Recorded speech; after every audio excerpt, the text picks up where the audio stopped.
이런 그 AI나 신기술 발전이 경제에 미칠 영향이라는 것은 어떤 면에서는 미래에 닥칠 수밖에 없고 현재도 진행형이잖아요.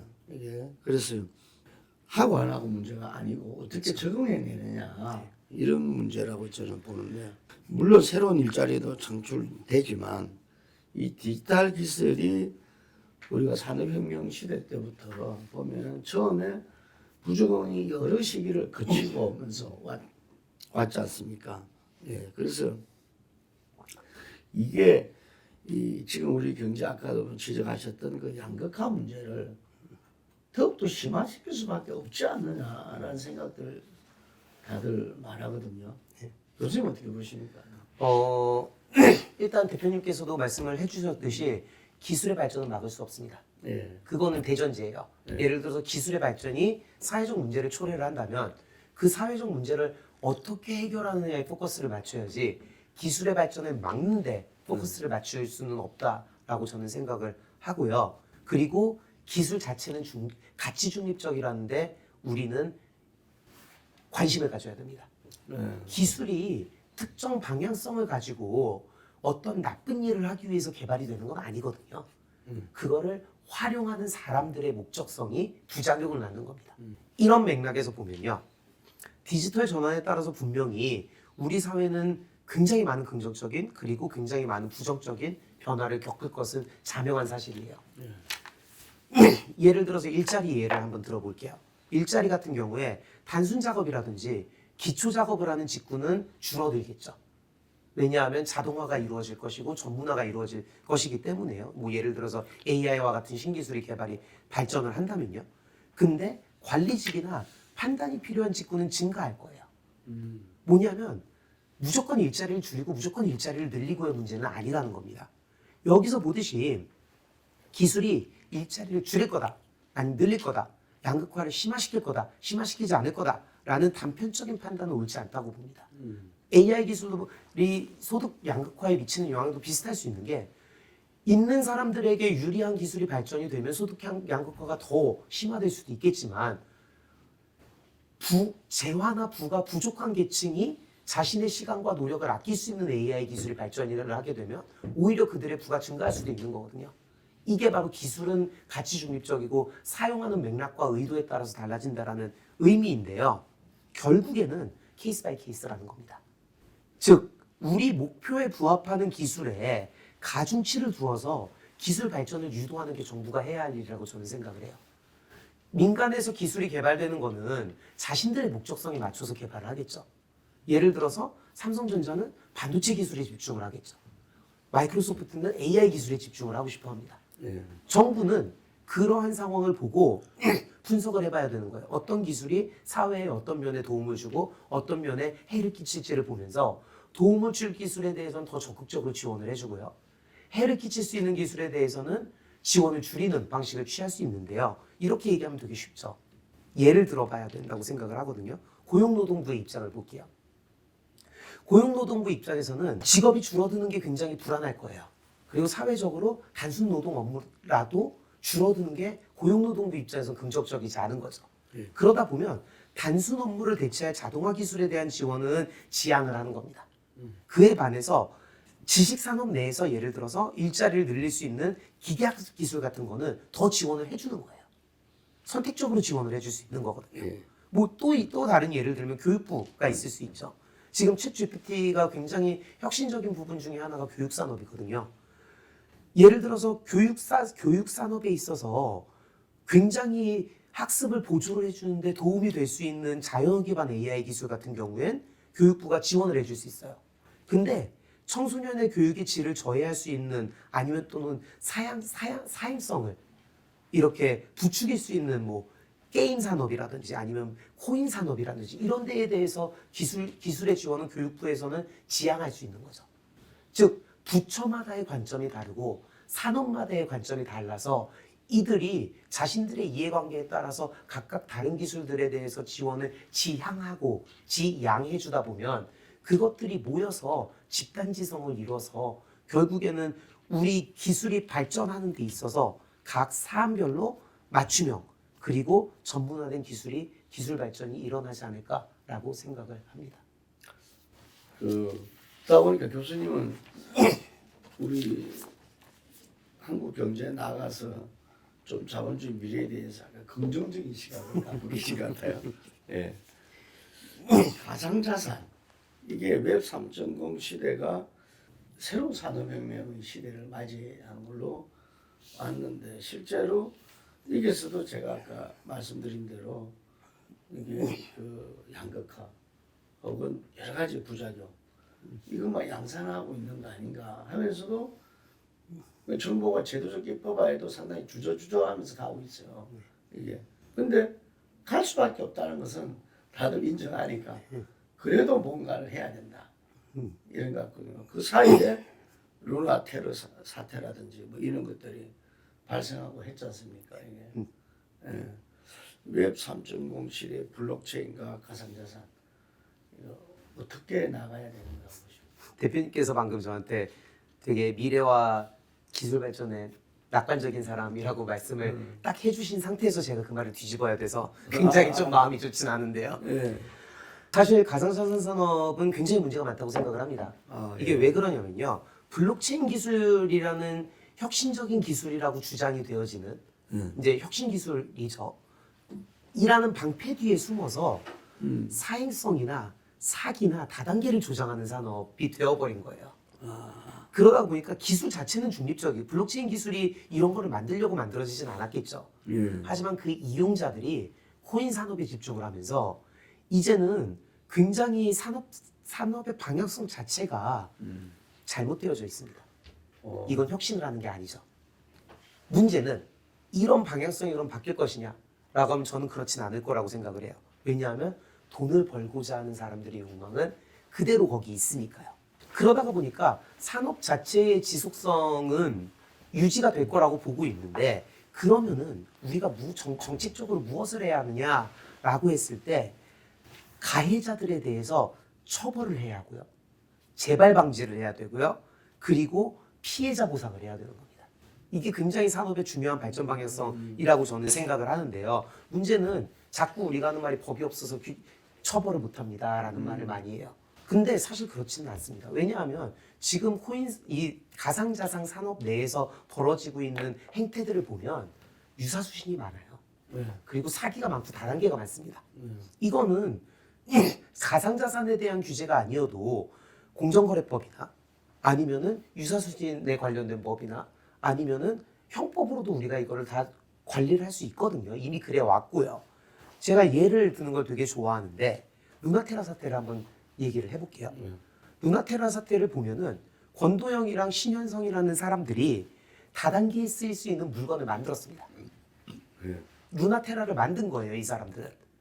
근데 이 사람들이 이거를 다단계에 쓰려고 했느냐 하면 그건 몰라요, 우리가. 그건 이제 검찰이 입증을 하거나 조사를 해야 되는 부분인데 루나테라를 만든 거는 이들이에요. 그러면 과연 루나테라가 처음부터 사기였음을 알았다고 한다면 권도영과 신현성 두 인물이 잘못한 건 맞죠. 만약 이것을 처음부터 알았다면. 하지만 이게 유사수신과 다단계로 가게 된 배경에는 현재 코인 산업을 중심으로 하는 다양한 사람들이 루나테라의 가격을 띄우려고 했기 때문이 더 큰 겁니다. 뭐냐면 이게 혁신이다. 우리나라에 다시 없을 유망한 기술이다라고 주장을 하면서 대중들한테 그걸 믿게 만든 거예요. 즉 시세 조종을 하거나 이거를 다단계로 만든 사람들은 또 따로 있는 겁니다. 이게 왜 중요하냐면요. 지금 루나테라에서 사태 때 피해자들이 권도영이 잡히니까 피해를 보상받을 수 있다라고 자꾸 생각을 해요. 문제는 이들에게 피해를 보상하는 게 굉장히 중요한 이슈인데 실제로 권도영과 신현성 이 두 대표는 이들의 피해액을 다 받지 않은 거예요. 처음에 만들어졌을 때 돈만 받았기 때문에 이들이 받은 돈은 전체 피해액의 굉장히 작은 부분이란 말이죠. 오히려 중간에 이 시세를 조종하고 다단계를 만들어낸 이 세력들이 더 많은 돈을 벌어간 겁니다. 근데 이 세력들은 뭐라고 얘기를 하냐면 우리도 투자해서 손해봤다라고 주장을 하고 있어요. 그러다 보니까 피해 보상이 되지 않는 거예요. 이게 왜 중요하냐면 정말로 이 자본시장 이게 자본시장법이 적용되지는 않습니다. 아직. 하지만 이 시장 내에서 누가 어떤 잘못을 했는지 잘잘못을 명확히 가려내야 되는데 그럴 때 이 루나테라를 만든 사람들만 잘못한 건 아니라는 겁니다. 그 이후에 이 시세 조종을 했던 사람들이 다 잘못한 사람들인데 이 사람들에 대한 잘잘못을 따지고 이 사람들에 대한 판단이 이루어져야 이 시장이 앞으로 나아갈 수 있는 거거든요. 중요한 건 정부에서 여기서 정부의 역할이 무엇이냐인 건데요. 이때 중요한 거는 정부가 법이 없으니까 처벌 못해요라고 손을 놓고 있는 게 아니라 유사수신이나 다단계는 우리가 이미 법이 있지. 그러면 2015년으로 시간을 돌려서 처벌을 하더라도 이게 소급이 아닌 거예요. 디지털 자산 기법법이나 아니면 코인 관련된 법을 기다리고 있으면 그 법이 제정되고 나서 소급을 할 수가 없습니다. 그러나 우리는 이미 유사수신에 관한 법률도 다 갖고 있었고요. 공정거래법도 갖고 있었고요. 소비자 보호법도 갖고 있었단 말이죠. 그럼 이런 것들이 적용될 수 있음에 대한 가능성을 보여주는 것도 정부의 역할이고요. 또한 여기서 중요한 건 피해자들도 만든 사람들에 대해서만 얘기를 하는 게 아니라 중간에 시세 조종 세력이나 사기 세력에 대해서 지속적으로 문제를 제기하고 적극적으로 소송을 걸어야 됩니다. 그래야 경찰이 수사를 해줄 수 있거든요. 즉 피해자들과 정부가 적극적으로 여기에 나서줘야 되는데 지금은 법이 없다라고 얘기를 하면서 한 발짝 물러나 있기 때문에 사실 그 부분에 대해서 경각심을 가지고 있습니다. 그 저희가 이렇게 작년에도 웹 3.0에서 가상자산 포럼을 했어요. 그리고 4월 25일도 STO 입법 경찰 디지털 가상 세미나를 저희들이 주관합니다. 예. 주관하는데 뭐 제가 좀 잘 몰라서 죄송한데 그래서 저 축소하게 돼 있고 이게 정무위 국회의원들이거든요. 이게 STO가 그나마 주식형 토큰으로 이 입법화를 지금 이제 그래도 근데 이게 커버하는 거는 뭐 극히 미미하다 그러더라고요. 가상자산 맞습니다. 한 걸음씩 나간다고 보면 될까요? STO 가이드라인이 나온 건 저는 되게 긍정적이라고 생각을 합니다. 왜냐하면 물론 STO 법 자체 그 가이드라인 자체를 보면은 코인은 그 안에 없어요. 블록체인도 그 안에 없습니다. 뭐냐면 증권에 대한 가이드라인이에요. 대신 코인의 코인을 증권화 시킬 수 있다라는 가능성을 이제 얘기를 한 거거든요. 근데 나머지 코인들, 증권성을 띠지 않는 코인들은 저 STO에서 완전히 벗어나 있습니다. 그런 의미에서 완전하지는 않지만 STO에 대한 가이드라인이 정립이 됐다는 거는 저는 굉장히 큰 어떻게 보면 한 걸음을 내디딘 그 긍정적인 방향성이 아닐까라고 생각을 하고 있습니다. 예. 자, 요즘 챗GPT에 관심이 뜨거워지지 않습니까? 뭐 아까 교육 분야에 가장 큰 우리 언론도 그 상당히 챗GPT가 우리 기사를 대신 써주는 그 이 시대가 오지 않나 이러는데 이것이 또 상대적으로 부작용도 많이 이야기되고 있어요. 이게 언론 입장에서 가짜 뉴스 양상 뭐 이런 부분들이 그 될 수도 있고 그렇죠. 범죄 악용 그리고 교육에서도 학생들이 부정행위 뭐 많은데 이거 역시도 가는 길이잖아요. 맞습니다. 예. 또 우리 교수님께서 챗GPT 전도사로서 전도사인지까지는 모르겠으나 저는 사실 챗GPT를 굉장히 유의미한 혁신이라고 생각을 합니다. 왜냐하면 챗GPT가 정보를 수집하고 정리하는 방식에 있어서 혁신을 가져왔어 그래요. 지금 기사들이나 아니면은 사람들의 이야기를 보면 조금 거부감이 드는 게 마치 세상이 다 바뀔 것처럼 얘기를 해요. 근데 저는 그건 아니라고 생각을 하는 게 이게 알파고가 처음 나왔을 때도 비슷한 맥락이었던 게 자기가 하는 일을 잘하는 겁니다. 이게 완전히 인간처럼 생각하는 AI가 아니라 자기가 할 수 있는 일을 잘하게 만들어 놓은 AI다 보니 우리가 살고 있는 세계를 완전히 바꿀 만한 기술은 당연히 아니에요. 그러나 기계가 인간의 언어를 할 수 있게 되었다는 점에서는 충분히 혁신적이라고 생각을 합니다. 예전에도 인간의 언어라는 기계가 있었죠. 잘 못했어요. 이제는 훨씬 더 유창하게 하는데 그 의의가 있는 겁니다. 결국에는 우리가 원하는 건 인간과 같은 AI를 만드는 건 맞아요. 그걸 우린 범용성 AI라고 부르는데 그 범용성 AI를 향해 가는 한 걸음을 디딘 거는 맞습니다. 그러나 갈 길은 아주 멀어요. 범용성 AI가 우리가 챗GPT를 만들었다고 내일 모레 나오지는 않습니다. 그거는 이제 우리가 유의를 해야 될 건데 이 챗GPT와 같은 AI가 왜 만들어졌는지를 고민을 해보면 인간과 같이 행동하기 위해서 만들어진 게 아니라 목적 자체가 인간에게 유능한 조수 역할을 하기 위해서 만들어진 겁니다. 아, 조수. 그렇죠. 뭘 생각하시면 되냐면 아이언맨에서 자비스를 생각을 하시면 돼요. 우리 2008년 정도의 아이언맨을 보면 옛날 영화, 요새 말고 옛날 영화의 자비스를 보면 그 자비스가 할 수 있는 역할을 지금 챗GPT가 다 할 수 있어요. 음성 인식과 음성으로 얘기할 수 있게만 만들어주면 사실상 자비스가 하는 일을 다 할 수 있거든요. 이게 되게 중요한 포인트인 게 자비스를 만들어낸 아이언맨 팀은 저는 이 범용성 AI에 대한 목적성에 대해서 되게 잘 이해하고 있다고 생각을 하는 게 자비스가 뭐의 약자면요. Just a rather very intelligent 시스템의 약자입니다. 그냥 단지 아주 많이 똑똑한 시스템이에요. 이게 저는 이 이름 자체에서 정말 이 사람들의 AI에 대한 이해를 느낀 게 AI가 별게 아니라 그냥 아주 많이 똑똑한 시스템입니다. 스스로 판단을 하고 뭔가 이렇게 인간을 대체할 수 있는 시스템이 아니라 인간에게 도움이 되는 똑똑한 시스템이라는 거예요. 챗GPT도 그렇고요. 챗GPT도 그렇고요.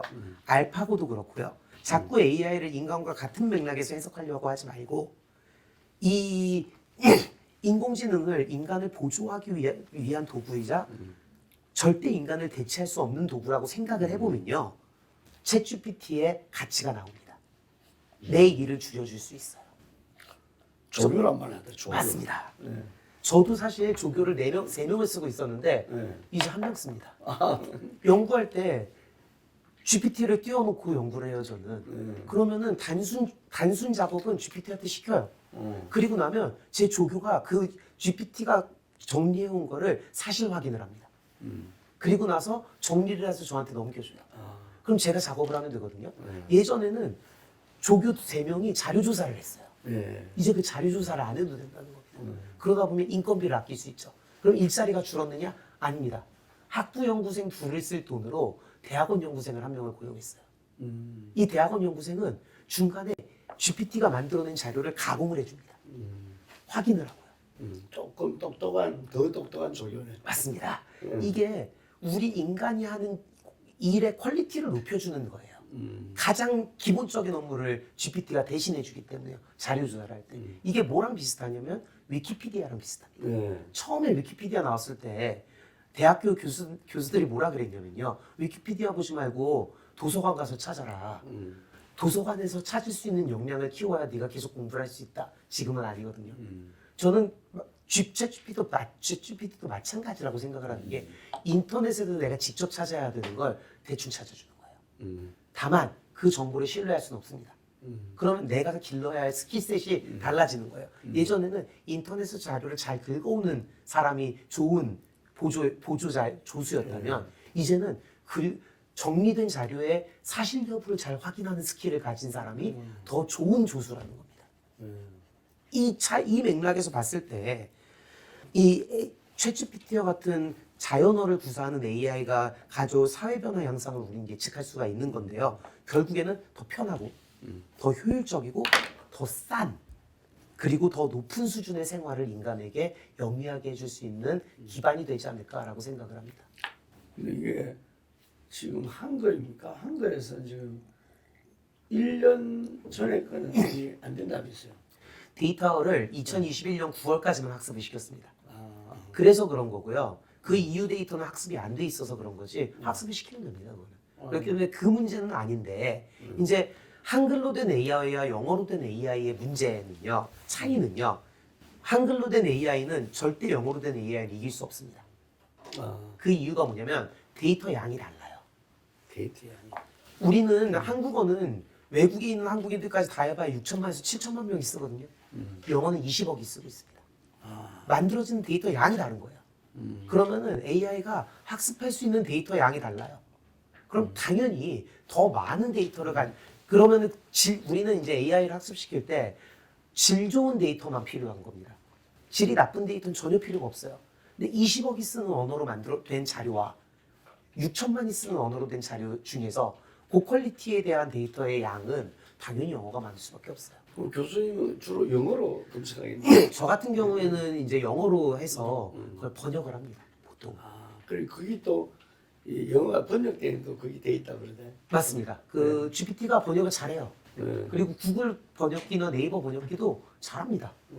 문제는 중요한 건 이 GPT에서 만들어져서 번역되어 온 자료를 그대로 갖다 쓴다고 생각하는 게 아니기 때문에 이게 중요한 겁니다. 번역되면 말투도 이상하죠, 당연히. 네. 비문도 많습니다. 네. 그리고 자료를 조사한 거에서도 틀린 부분이 많아요. 그거를 우리의 언어로 또 만들고 사실관계를 확인하고 그 구조를 다시 우리가 생각하는 방식으로 만드는 조수는 또 필요한 거예요. 그럼 우리말을 영어로 번역해서 이렇게 물어보기도 하고 그러겠네요. 그렇죠. 제가 이제 질문이 있으면 영어로 질문을 해서 영어로 답을 받으면 그거를 번역을 해서 조수가 그걸 봅니다. 조교가 이제 그걸 봐요. 이건 틀렸어요, 이건 맞았어요, 검증을 해보고 그거를 구조적으로 다시 체계화시킵니다. 그러니까 그 결과물을 그대로 쓰지는 않아요. 근데 어쨌든 간에 우리가 기계와 인간의 관계 이게 또 끊임없이 하나의 그 과제이기도 하고 여러 가지 사회적으로 변화를 근본적인 변화를 가져올 수 있는 문제인데 이게 그 방향으로 또 한 번 나간 거잖아요. 맞습니다. 이게 되게 중요한 게 뭐냐면 이제 우리가 자꾸 기계와 인간의 관계를 이야기를 할 때 기계가 인간을 뭐 지배한다. 기계가 인간을 대체한다라고 얘기를 하는데 이거는 초기 AI 연구자들이 이야기했던 인간과 닮은 AI의 문제고요. 그거는 100년, 200년 뒤의 일입니다. 우리가 지금 고민할 문제가 아니에요. 챗GPT와 같이 하나의 목적을 가지고 만들어진 알파고도 마찬가지거든요. 하나의 목적을 가지고 만들어진 AI의 경우에는 인간의 보조적인 역할을 할 겁니다. AI와 인간의 관계는 가까운 미래에는 30년 뒤, 100년 뒤의 미래가 아니라 2, 3년 뒤, 5년 뒤의 미래에는요. 인간의 생활의 질을 높여줄 수 있는 방향으로 갈 겁니다. 이게 걱정할 필요가 없네요. 아, 그럼요. 아직은. 물론 뭐 한 30년 뒤의 미래는 어떻게 될지 모르겠으나 저는 이렇게 생각을 하는 게 30년 뒤의 미래를 고민해야 할 사람들은 정말 국가의 대계를 책임질 수 있는 영웅들이나 아니면은 엘빈 토플러 같은 엄청나게 대단한 미래학자들이 고민할 문제지 사실 제가 그런 100년 뒤 우리 인류의 AI와 인간의 관계까지 고민을 할 이슈라고 생각을 하진 않습니다. 예, 잘 알겠습니다. 오늘 인터뷰 감사드리고요. 그 마지막으로 하여간에 경제 침체냐 위기냐 뭐 침체가 오래됐다 그러는데 지금 정부 정책을 갖다가 입안에 나가고 또 한편으로는 그 정부 정책에 대해서 또 비판의 어떤 목소리를 내야 되는 야당 정치권을 위해서 한 말씀 좀 부탁드리겠습니다. 사실 저는 모르겠습니다. 정치에 대해서 막 큰 고민을 하고 있는 사람은 아니라 그냥 경제학자의 입장에서 그렇죠. 이야기를 하자면요. 네. 야당도 그렇고 여당도 그렇고 스스로가 믿는 바가 있을 겁니다. 그리고 그 믿음이 다른 거죠. 근데 그 믿음을 형성하는 과정에 있어서 경제 관료와 경제 전문가들의 의견을 충분히 반영을 하셔야 한다고 일단 생각을 해요. 그러니까는 정치적 논리나 물론 뭐 아니면은 사회적 논리가 매우 중요합니다. 그게 중요하지 않다는 얘기는 아니겠으나 결국에 경제 정책이 제대로 된 경제 정책이 입안이 되기 위해서는 경제적으로 맞아야 되거든요. 네. 그 경제적으로 맞는 부분에 있어서는 전문가들이나 경제 관료들의 의견을 충분히 수렴을 했으면 하는 바람이 있고요. 일단 자신들이 목적성이 달라서 경제 정책이 나뉘는 건데 거기에 대해서는 저는 정반합이라고 생각을 합니다. 항상 여당이 옳은 것도 아니고 항상 야당이 옳은 것도 아니거든요. 그래서 우리가 견제를 해야 된다고 얘기를 하는 거고 옳은 경제 정책보다는 사회적으로 맥락에 맞는 경제 정책이 필요하다라는 의미고요. 그 사회적으로 맥락에 맞는 경제 정책은 무조건 성장하는 정책도 아닙니다. 경제 발전이 최우선 순위에 놓여 있는 게 국민들이 거기에 동의하면은 경제 발전이 최우선 순위에 있는 거고요. 국민들이 분배에 더 우선순위를 놨다면 분배가 더 중요해지는 거거든요. 목적성 자신들의 경제 정책의 목적성 자체도 국민들이 지금 뭘 필요로 하는지를 좀 고민을 많이 해보셔야 한다고 생각을 하지. 그거를 이분법적으로 우리는 자유주의, 우리는 뭐 케인지안 뭐 이렇게 가져가기보다는 결국에는 추를 놓고 이 사안에 대해서는 우리의 목적성은 이렇고 이 목적성이 나온 이유가 국민들이 이런 것들을 원하기 때문이며 전문가들은 이 목적을 달성하기 위해서 이런 경제 정책이 필요하다고 이야기를 하니 우리는 추를 이쯤에다 갖다 놓고 경제 정책을 만들겠다라고 생각을 하는 게 더 좋지 않을까라는 생각을 합니다. 그리고 교수님이 계속 강조하셨던 게 균형이잖아요, 균형. 네, 맞습니다. 예. 하여튼 그 부분을 잘 전달하도록 하겠습니다. 오늘 홍기훈 교수님 모시고 경제 전반적인 문제와 구체적인 우리한테 다가온 현안에 대해서도 좋은 말씀 들었습니다. 교수님 감사합니다. 네, 감사합니다. 네. 그러면 오늘 스페셜 인터뷰를 모두 마치도록 하겠습니다. 네.